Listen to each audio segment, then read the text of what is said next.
hope you are well. It's your girl, Jasmine, and I am here to talk about Mars in Gemini because this transit is actually an exciting one, which we've had a lot of exciting transits. We've had a lot of movement in the cosmos, but this is a transit that I am particularly excited about. Hello, thank you for joining. Because if we work with it, which obviously that's the whole point of talking about astrology, is how to work with it. Because if we know how to work with Mars moving into Gemini, this can be a really, really, really expansive time. Thank you all for joining. Hello. So just as a little bit of a summary, I'm going to talk a little bit about what this transit is, how it's going to feel like as a collective. And then, hi Joe. Oh, icon. Are you kidding? Yeah, and then we'll talk a little bit about how it will be affecting you via your rising sign. So I hope that you know your rising sign. This is giving you a chance to get that if you don't have it. But yeah, so Mars is moving into the sign of Gemini, which, by the way, I want to say that I all morning took notes on this to talk about later, and then I lost all of my notes. My iCloud went berserk, and all my notes are gone, and I have a lot of manically written feelings in there, so I don't really know where they are, but I'm trying not to panic because so I'm trying to, I wrote down what I remembered, but I may be missing some stuff, but whatever, we're just gonna, whatever comes through. But Mars in Gemini is significant because it's going to be in the sign for 7 months, which is honestly a very, very rare thing astrologically. Mars tends to move through signs every 6 weeks. Mars is a very quick moving planet. And the reason why it'll be here for so fucking long is because it's gonna be going retrograde. So Mars goes into Gemini in a couple of days. Oh my God, my fly down. Can you see that? Oh guys, you didn't say anything. Okay, thank you for saying that. LOL. It's going to go into Gemini in a couple of days. However, it will go retrograde October 30th until mid-January. Hi, thank you for joining. Not from Australia, yes. And because it's going into retrograde, there's a couple of themes here. The first thing is that we're combining two really, really potent and important energies, right? Mars is our divine masculine. It's where we go and it's where we do. And Mercury is a planet that rules our mind, it rules our thoughts, it rules how we communicate. And Mercury rules over Gemini. So when we have this combination happening, we're getting a hyper focus collectively. I'll go into what's happening individual relative to your rising sign, but collectively, there's this hyper focus on what are you thinking?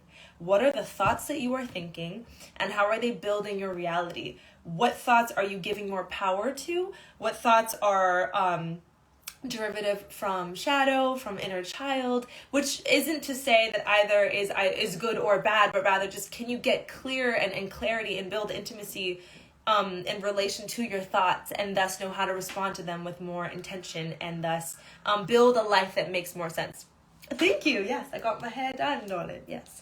And that's beautiful because when we have more intention, or when we pay more attention to what we're thinking, we can build containers for them. So an activity that I would give you to work on during this transit is to really build containers in your mind. And when you have a thought, sort of recognize where does this thought and which folder does this thought need to go to. Thank you all for joining. So in overview, because Mars is moving into Gemini, Gemini being a sign that's ruled by Mercury, we really are having this hyper focus on what is the action behind what is being created from the thoughts that I'm thinking. So you want to look at, if that's a fear-based thought, can I put it there? Can I not judge it? Can I not think you can't think that anymore, but rather as it arises think, that's going in the fears folder, and I can keep it there, and not fuel it and not feed it, especially if you have any attachments, any obsessions. I know there was, as I was getting over a situation in my life, I found myself obsessively thinking about it and thinking about the person involved. And I was recognizing the fact that I was feeding that cord so much. And so now if a thought about the situation or the person sort of comes up, I know, that's in my, you're still not over it, or you're still a bit hurt, or that's a fear-based thought, and I can put that in that folder. Thank you so much. Not the hair compliments, guys. Yes, it's just a little something, darling. Just a little something. Thank you. So recognizing which containers and which folders does your thoughts go. And also what's beautiful about Mercury playing a role in this very long transit. 7 months, guys. Mars never stays in a place for that long. What's really significant about it is that it's going to most of all bring hyper-awareness to what we are saying, the boundaries that we aren't placing, or the boundaries that we have finally felt brave enough to place. But the kicker is, if you have any fears or sort of if there's any apprehension to place any significant boundaries in your life right now because of the retrograde portion of this Mars transit, there's going to be a time to sit back and really look at the roots of why am I scared to voice this boundaries. For example, if you're a Pisces rising and this transit is happening in your 10th house of career, or if you're a Scorpio rising and it's happening in your 6th house of job, right? I'm so sorry. Okay.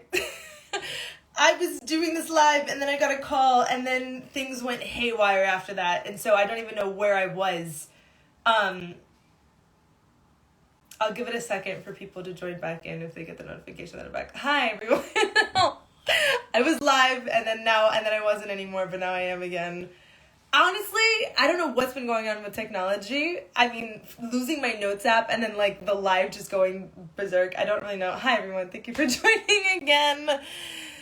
Cute little interruption. We're back in action. That's gonna be annoying for when I upload this, but it's fine. I was glowing after the hair compliment and then everything just went. I'm back. Oh, child. Okay. I'm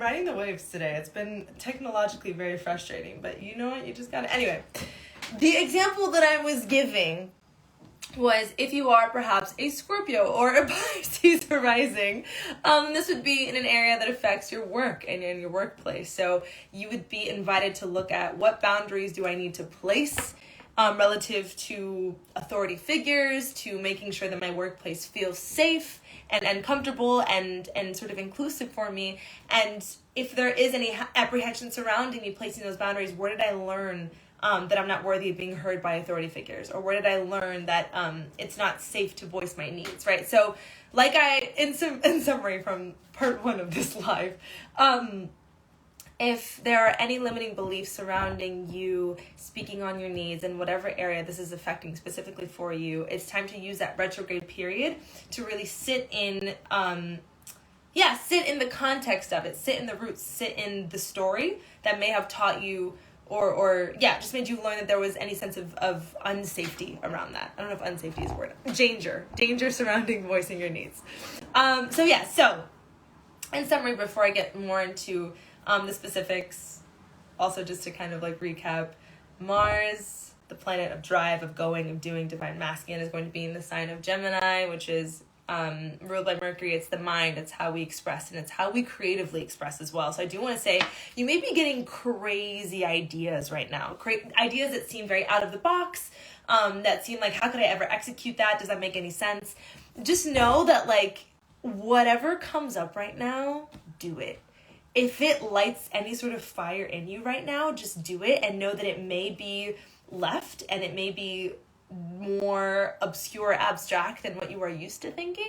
But that is the beauty. I mean, if you know anybody in your life that has natally a Mars and Gemini, you can sort of tap into their energy to know what this energy is like, which is, it's a bit erratic and it's a bit all over the place and it's different, but it's so necessary for our ecosystem, right? That we have those people that are sort of funneling in fun ideas and are not led by necessarily logic, but rather expression and getting it out of their bodies. So whatever ideas and ways of creation and expression that are coming up right now, if you're like, well, that's different or that's not usually what I do, honey, do it. Know that you also may be changing your mind a lot within the next 7 months, which may make you a little bit dizzy.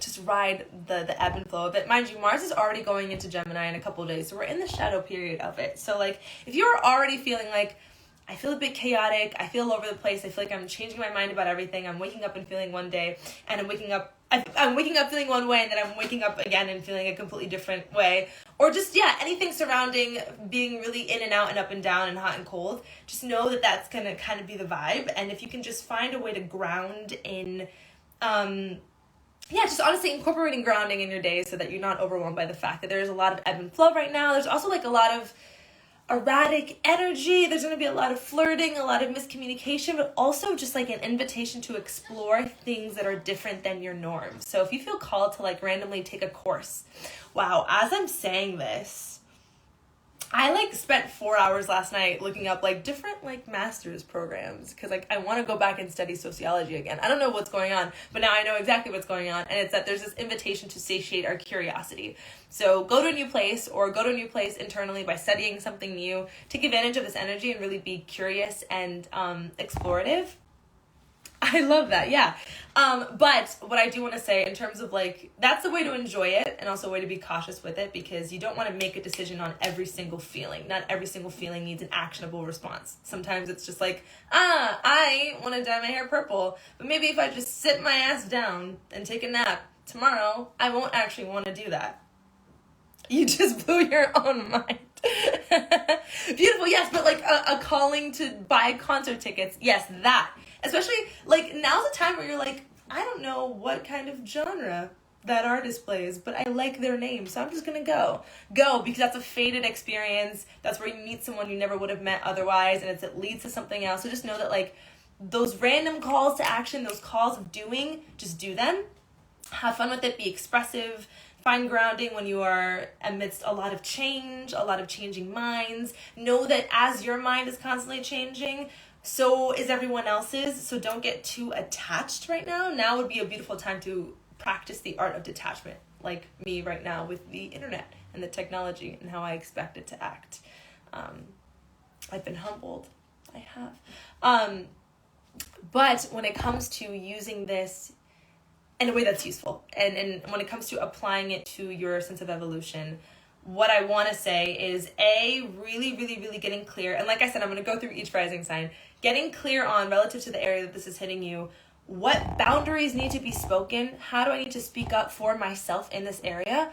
And if there's any fear or any apprehension surrounding you voicing your needs, or feeling worthy enough of being heard when it comes to your needs, where did you learn that? Really going to the roots of it. Because anytime we have a retrograde season, that's an invitation to reassess and just reintroduce yourself to how you have been operating and how you want to operate, and like what's in that dead space in between. What do you need to overcome? And an activity or like an exercise that I would definitely invite you to do is to start creating containers in your mind. I feel like this is how any Gemini placement would really operate, but like have like a filing cabinet in your brain, and really, it'll be more laborious in the beginning, but with time it'll sort of come more easily to like have a conversation with every thought that comes up in your head and say, hey, was that a heart-based thought? Was that a soul-based thought? Was that my inner child wanting to do something fun? Was that my shadow self acting out? Was that a fear-based thought? Was that a survival-based thought? Was that an egoic-based thought? Because I've had a lot of ego-based thoughts lately, and I've had to put them where they needed to go in my mental filing cabinet. So just know that like it isn't about thinking I can't think those thoughts. I'm not supposed to think those thoughts. That thought is not of love and light, but understanding, okay, that comes from that experience or that wound or that belief. It's not something that I want to feed with too much energy, so I'm going to put it here. Or, oh my God, I really love that thought. That thought feels good. I want to feed it with this affirmation. I want to look at it more. I want to really center that thought. So yeah, just build a healthier relationship with your thoughts and recognize the fact that when Mars and Mercury are having this dance, also recognizing the fact that this transit is trining Saturn, which means that you're really going to, want to look at how does what I am thinking build my situation and build my circumstance, and be radically honest when it comes to that. So like, what about my thoughts is creating my situation or coloring my response to certain things, and how can I be more intentional when it comes to just my environment and how I'm living relative to what my thoughts are thinking about my environment and my relationships. I hope that makes sense. Let me know. I had so many notes about this, and it left with the rest of my iCloud notes. I don't know where they are. I'm not panicking. I'm a little bit panicking, but it is what it is.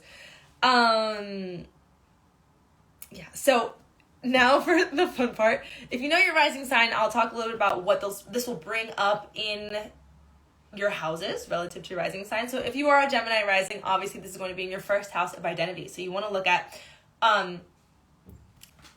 y'all can't keep complimenting me. Y'all know I got a Leo moon, baby. I can't do that.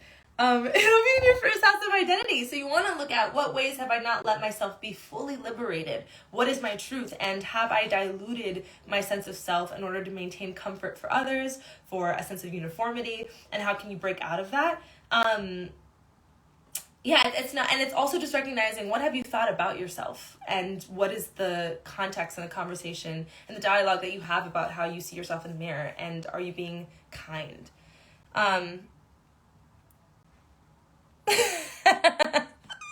Chopping in, let's breathe. I know, and I'm just like yelling out information as quickly as I can. Yeah, I hope, yeah, it's like I'm just human Adderall at this point. If you're a Cancer rising, this is in your second house. So it's important to note that you really want to look at what your belief and your boundaries surrounding money spending, and your sense of self-worth and where you are extracting that sense of self-worth. So if you are deriving your worth from things externally, you want to look at how can I sort of self-resource my sense of worth. Also just like what is your belief system surrounding money? Anytime there's any sort of second house transit, because I think we all collectively can have a tainted relationship with money. It's so important to revisit that. But yeah, what are my boundaries? How do I speak about money? I have a friend who I was hanging out with, and she kept saying, and it was funny, obviously she's a very funny person, but she kept saying like, oh, I'm so broke, and well, you know, girl, I'm broke. And I was like, stop saying that, because it's really going to color in your experience. So yeah, just watch the way that you talk about money.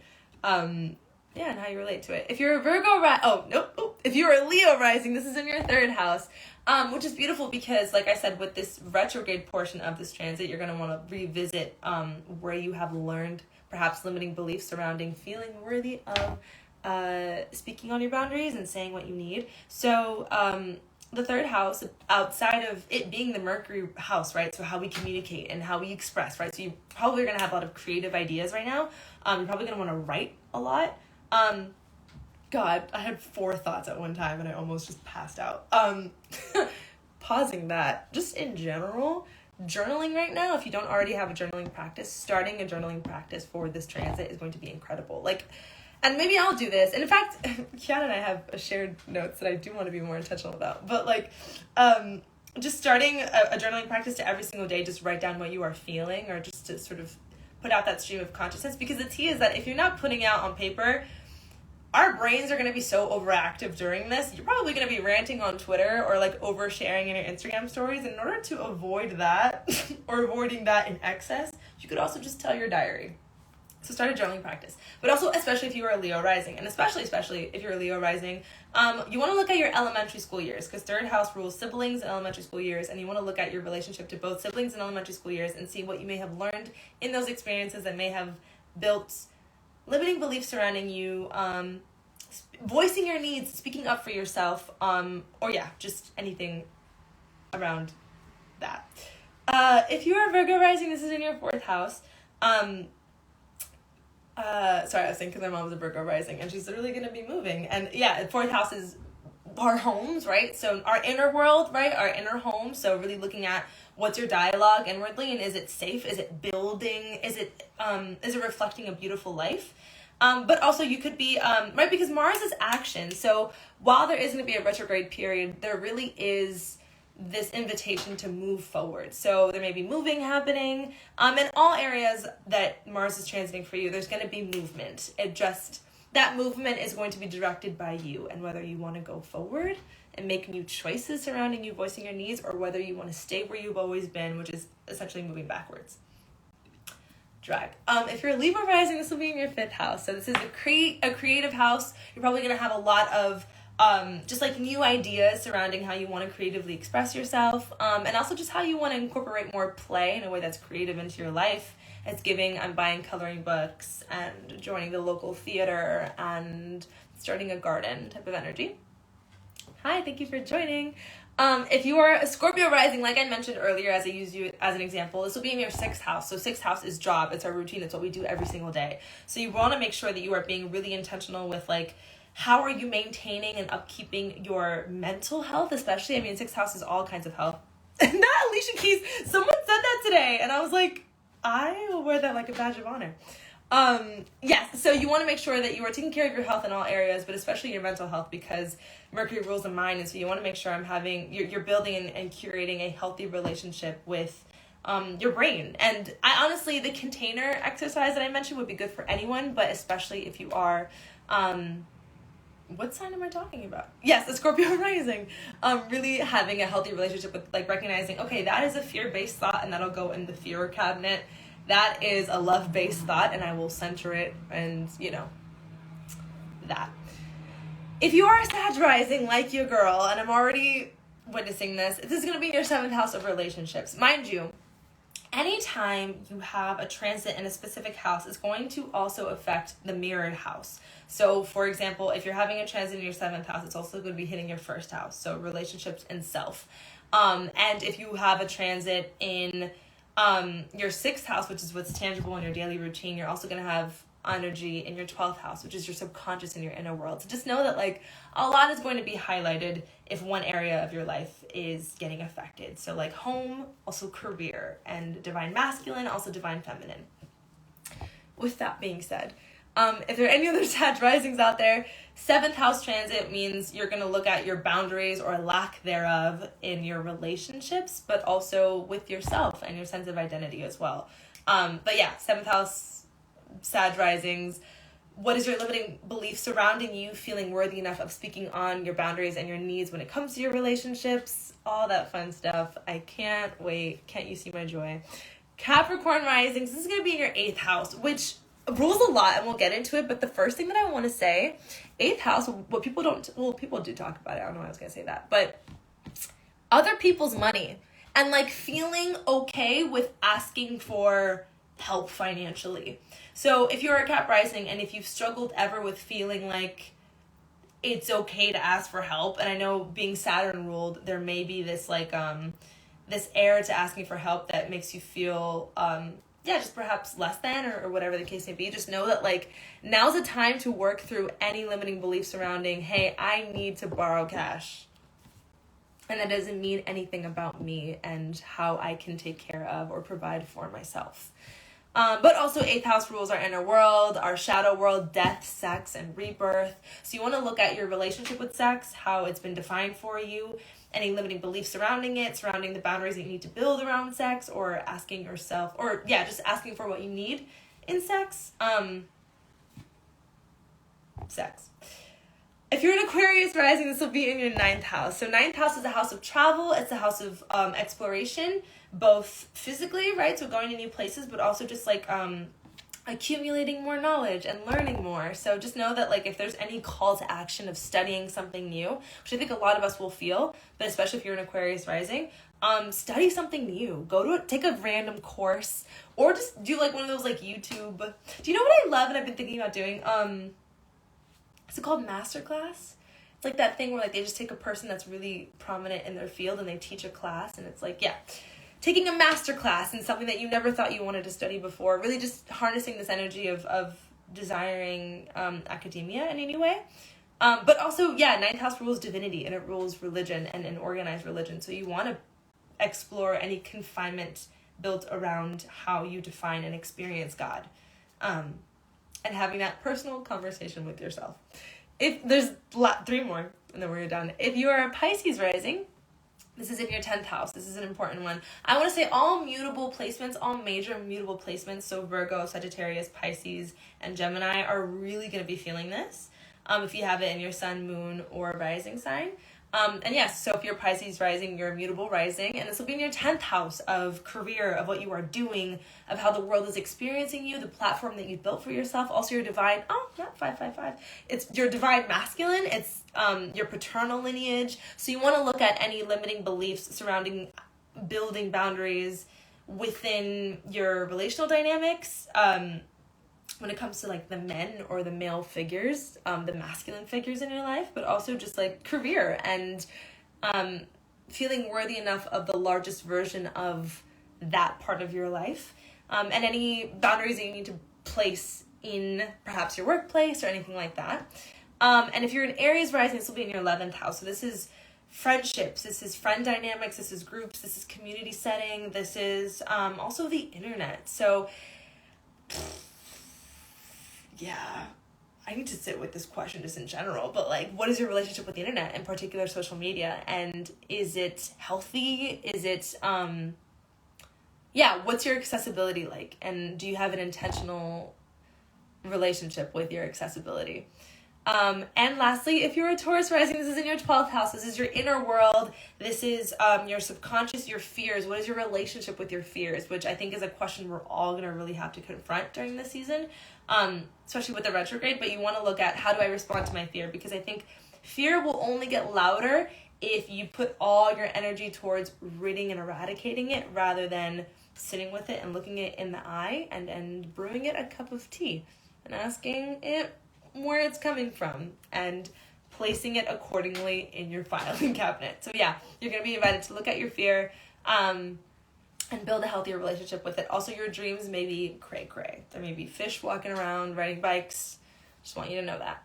But yeah, so that is how this transit is going to be hitting you via your rising sign. But like I said last time, overall, erratic energy. It's giving new ideas, new forms of expression. I really like this person today, and the next day, oh my God, please do not touch me. Try not to act on every single thought. Try to build a healthy dialogue with your thoughts and think, okay, this is a thought that I want to feed, that I want to grow bigger. This is a thought that I'm going to place over here.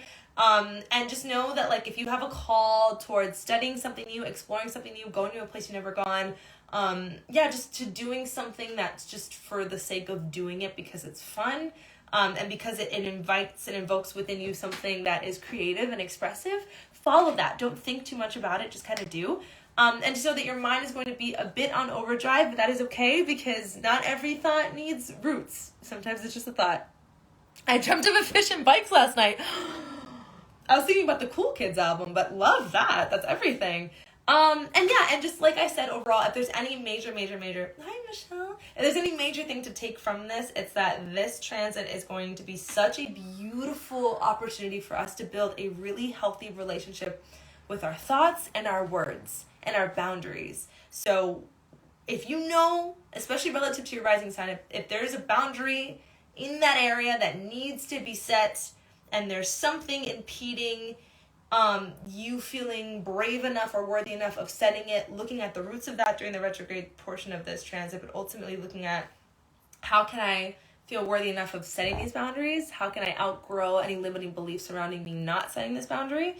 How can I allocate my thoughts to serve and build a life that's pretty? And how do I need to speak up for myself and fucking doing it? Not every thought needs roots. Yep. Can't stress it enough. I've had like 7. Actually, as I was speaking, I was having it's so much. Anyway, love you guys so much. I hope that this transit serves you. I'm excited about it. It's gonna be a long one. She's a doozy. She's 7 months. Mars has never been, well, it has, but in a very long time, Mars has not been in a transit this long. So we're really gonna be feeling this for a while. Literally me. But yeah, I'm seeing you guys on my love. If you want to work one-on-one, please reach out to me. But otherwise, it's going to be a fun transit. I'll be here again for the next new moon. And yes, walk with God. Or just peace or anything. Just walk. Bye, guys.